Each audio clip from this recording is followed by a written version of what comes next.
এ মুসলমান বাবাজি,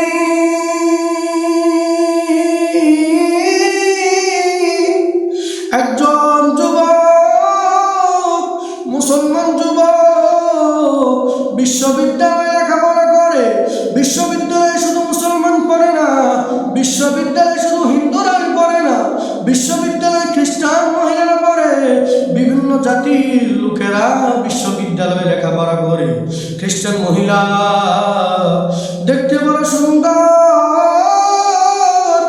চেহারা বড় সুন্দর, অর্ধ উলঙ্গ হইয়া যখন রাস্তা দিয়ে হাঁটে, ওই বিশ্ববিদ্যালয়ের ছাত্ররা নয়, বিশ্ববিদ্যালয়ের ছাত্ররা পর্যন্ত তার দিকে তাকায় থাকে। এই মহিলা দেখতে বড় সুন্দর ছিল। সুন্দর হওয়ার কারণে মা তার ডাকে সুইটি, এই জন্য বাবা তারা ডাকে বিউটি। এই পরিমাণ সুন্দর একজন মহিলা অর্ধ উলঙ্গ হইয়া যখন রাস্তা দিয়ে হাঁটে, সমস্ত বন্ধুরা তার দিকে তাকায় থাকে। আর মুসলমান যুবকের দিকে তাকায় বলে, ওরে বন্ধু একটাবার তাকাস না, দেখ কেমন সুন্দর মহিলা, যার দিকে তাকাইলে তুই নজর ফিরাইতে পারবি না। কিন্তু মুসলমান যুবক তার দিকে তাকাই না। বন্ধুরা বারবার তার রিকোয়েস্ট করে, কিন্তু মুসলমান যুবক তাকাই না।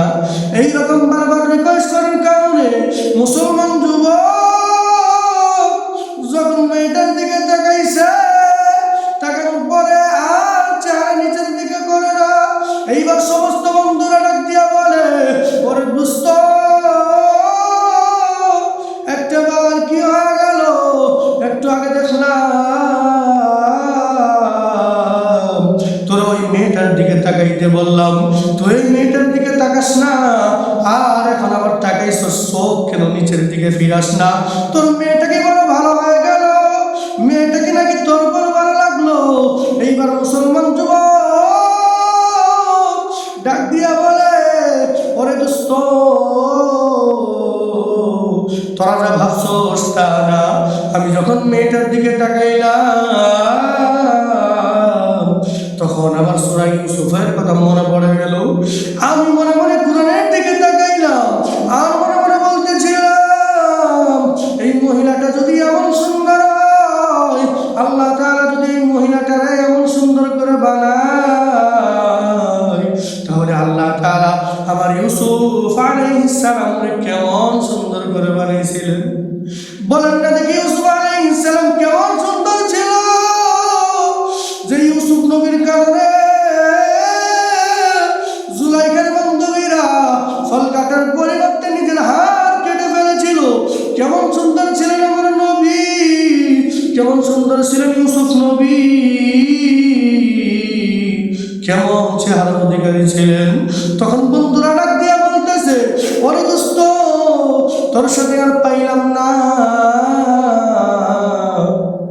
তুই ওই মুহূর্তে এখন কোরআন শরীফ নিয়ে পড়ে আসো। এইবার বন্ধুরা ডাক দিয়া বলে, ও মুসলিম যুবক, আমরা তোর সাহস দেখতে চাই, তোর সাহস কি পরিমাণ আছে, সাহস দেখাইবানি। এইবার মুসলমান যুবক ডাক দিয়া বলে, আরে দোস্ত কি সাহস দেখতে চাস? আমি সমস্ত সাহসের পরীক্ষা দিতে রাজি আছি। এইবার দোস্তরা ডাক দিয়া বলে, যদি সাহস দেখাইতে চাও তাহলে ওই মহিলাটাকে গিয়ে প্রেমের প্রস্তাব দাও। এইবার মুসলমান যুবক বলতেছে, সমস্যা নাই, আমি ওই মহিলাটার প্রেমের প্রস্তাব দিতে পারবো। এই পরিমাণ সাহস আমার অন্তরে আছে। এইবার মুসলমান যুবক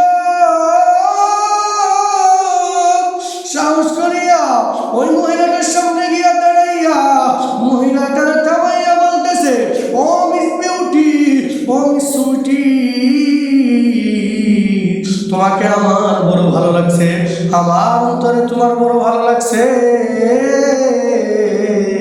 আমি তোমার সাথে সম্পর্কে জড়াইতে চাই, আমি তোমার বিবাহ করতে চাই। এইবার খ্রিস্টান মহিলা ডাক দিয়া বলে, তোমার চেহারা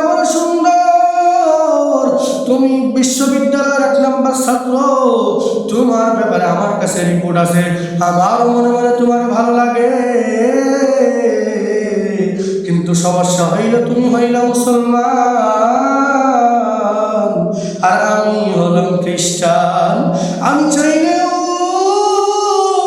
আমার মা বাবা তোমার কাছে আমার তুলে দিবে না, তোমার কাছে আমার বিবাহ দিবে না। এইবার মুসলমান যুবক ডাক দিয়া কয়, সমস্যা নাই, আমি তোমার বিবাহ করতে তোমার বাবা মার কাছে চলে যাব। এইবার খ্রিস্টান মহিলা ডাক দিয়া বলে, না না, আগে তুমি যাইতে পারবে না, আমি আগে আমার বাবা মায়ের কাছে, বাবা মায়ের সাথে গিয়ে পরামর্শ করি, তারা যদি পরামর্শ দেয়, তারা যদি তোমাকে নিয়ে যাইতে বলে, তাহলে তোমাকে নিয়ে যাব, তোমাকে যাইতে বলবো আর তুমি চলে যাবা। এইবার মহিলাটা গিয়া মায়ের সাথে পরামর্শ করে, কারণ প্রত্যেক মহিলা তার মায়ের সাথে সম্পর্ক ভালো, এই জন্য মেয়েটা গিয়া তার মায়ের সাথে পরামর্শ করে, ও আম্মা জান, এমন একটা ছেলে আছে, দেখতে বড় সুন্দর, লেখাপড়া বড় ভালো, আমার বিবাহ করতে চাই। মা বলে, সমস্যা নাই, তুমি বিবাহ করে নাও। এইবার মেয়েটা ডাক দিয়া বলে, সমস্যা হলো ওই ছেলেটা হলো মুসলমান আর আমরা হলাম খ্রিস্টান। এইবার মা বলে, সমস্যা নাই, ওই ছেলেটার বাড়িতে আসতে বলো, আমি আর তোমার বাবা মিলা ওই সন্তানটার সাথে কথা বলবো, কথাবার্তা যদি পাকা হয়ে যায় তাহলে আমরা ওই ছেলেটার হাতে আমরা তোমাকে তুলে দেব। এইবার মেয়েটা যখন তার আসতে বললো, এইবার ছেলেটা আসার পর বাবা মা মিলিয়া সন্তানটারে ঘরে তুলিয়া দরজা লক করে দেয়। এইবার খ্রিস্টান মেয়েটা দরজার কাছে গিয়ে বলে, ও আম্মা জান, ও আব্বা জান, আমি যেই ছেলেটারে তো মহব্বত করি, ওই ছেলেটারে আপনারা হত্যা করবেন না। মা বাবা ডাক দিয়া বলে, ও মেয়ে, তুমি যেটা ভাবছো সেটা না, আমরা তার সাথে গোপন কিছু কথা বলবো, সে যদি আমাদের কথাই রাজি হয়ে যায় তাহলে ওই ছেলেটার হাতে তোমার তুলে দিলে আমাদের কোনো সমস্যা নাই। এইবার ছেলেটার ডাক দিয়া বলে, ও যুবক, তুমি কি আমার মেয়ের ভালোবাসনি, আমার মেয়ের মহব্বত করনি, আমার মেয়ের তুমি ভালোবাসনি? এইবার যুবক ডাক দিয়ে বলে, আবার জিগাই, ঢাকা ভাষার মধ্যে কি বলে, আবার জিগাই। এইবার মার বাবা মিলে বলে, তুমি যদি আমাদের মেয়েকে পছন্দ করো, তুমি হলো মুসলমান আর আমরা হলাম খ্রিস্টান, তোমাদের সাথে আমাদের কোনো সম্পর্ক নাই, আমাদের মেয়েটার যদি বিবাহ করতে হয় তাহলে তোমাকে কিছু শর্ত মানতে হবে। কি শর্ত মানতে হবে? সমস্ত শর্তে আমি রাজি। এইবার মা বাবা ডাক দিয়ে বলে, 1 নম্বর শর্ত হলো তুমি মুসলমান থেকে ধর্মান্তরিত হয়ে খ্রিস্টান হয়ে যেতে হবে। এই ছেলেটা মেয়ের মহব্বতে পড়িয়া, ভালোবাসায় পড়িয়া বলে দিল, আমি রাজি। আর কি কি শর্ত মানতে হবে? এইবার খ্রিস্টান মহিলার মা বাবা ডাক দিয়া বলে, তুমি যখন খ্রিস্টান হয়ে গেলা, এর প্রমাণ স্বরূপ আমরা শুকরের গোশত রান্না করেছি, তোমাকে শুকরের গোশত রান্না করা খাইতে হবে। মুসলমান যুবক এটা রাজি হয়ে গেল। এরপর বলতেছে, আমরা তোমার জন্য দামি ব্র্যান্ডের মদ নিয়ে আসছি, এই মদ তোমার পান করতে হবে, এই মদ দিয়ে তোমার গোসল করতে হবে। 4th নম্বর শর্ত হলো তুমি যে খ্রিস্টান হয়ে যাইবা আর জীবনে মুসলমান হইতে পারবা না। মুসলমান যুবক এটা রাজি হয়ে গেল। এরপর বলতে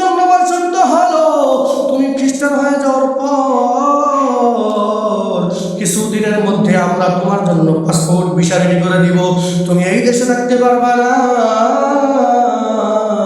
তুমি এমন দেশে চলে যাইবা যেই দেশে সমস্ত মানুষ খ্রিস্টান। এরপর আরেকটা শর্ত হলো, তোমার মোবাইলটা আমাদের জমা দিতে হবে, যাতে করে তুমি তোমার পিতামাতার সাথে কোনো যোগাযোগ না করতে পারো। ছেলেটা সমস্ত শর্তে রাজি হইয়া ওই খ্রিস্টান মহিলার বিবাহ করিয়া দেশ ত্যাগ